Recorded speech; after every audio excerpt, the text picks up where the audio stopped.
পয়লা মে থেকে ত্রিপুরা ১৯ কেজি বাণিজ্যিক রান্নার গ্যাস সিলিন্ডারে দামে বড়সড় বৃদ্ধি হয়েছে। নতুন নির্ধারিত মূল্য অনুযায়ী একটি সিলিন্ডারের দাম বেড়ে দাঁড়িয়েছে ৩,৫৮১.৫০ টাকা। আগে এই দাম ছিল ২,৫৮৭ টাকা ৫০ পয়সা।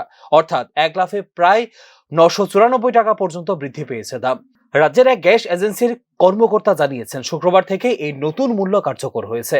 তবে গৃহস্থালীর ব্যবহারের জন্য ১৪ কেজির এলপিজি সিলিন্ডারের দামে কোনো পরিবর্তন আনা হয়নি, যা সাধারণ মানুষের জন্য কিছুটা স্বস্তির খবর। ছিল ২৫৮৭ টাকা ৫০ পয়সা, আর আজকের রেটটা আছে ৩৫০৩,৫৮১ টাকা ৫০ পয়সা। তাহলে আপনার এই ফিগারটা 994, ৯৯৪ টাকা বাড়ছে। KG commercial, 19 KG commercial cylinder. এটা বাড়ছে, এগুলো 19 কেজি কমার্শিয়াল সিলিন্ডার, আর ডোমেস্টিকটা সেম রেটই আছে, গত মাসে যা ছিল তাই আছে। আমার কাছে স্টক নাই, কারণ 19 কেজি প্রোডাক্টই বন্ধ। মূলত হোটেল, রেস্তোরাঁ এবং বিভিন্ন বাণিজ্যিক প্রতিষ্ঠানে এই ১৯ কেজি গ্যাস সিলিন্ডার ব্যবহৃত হয়। ফলে এই মূল্য বৃদ্ধির সরাসরি প্রভাব পড়বে তাদের খরচে।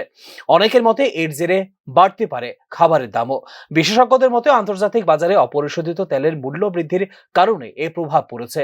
দেশের ওয়েল মার্কেটিং সংস্থাগুলি বিশ্ববাজারে দামের ভিত্তিতে পেট্রোলিয়াম পণ্যের দাম নির্ধারণ করে থাকে।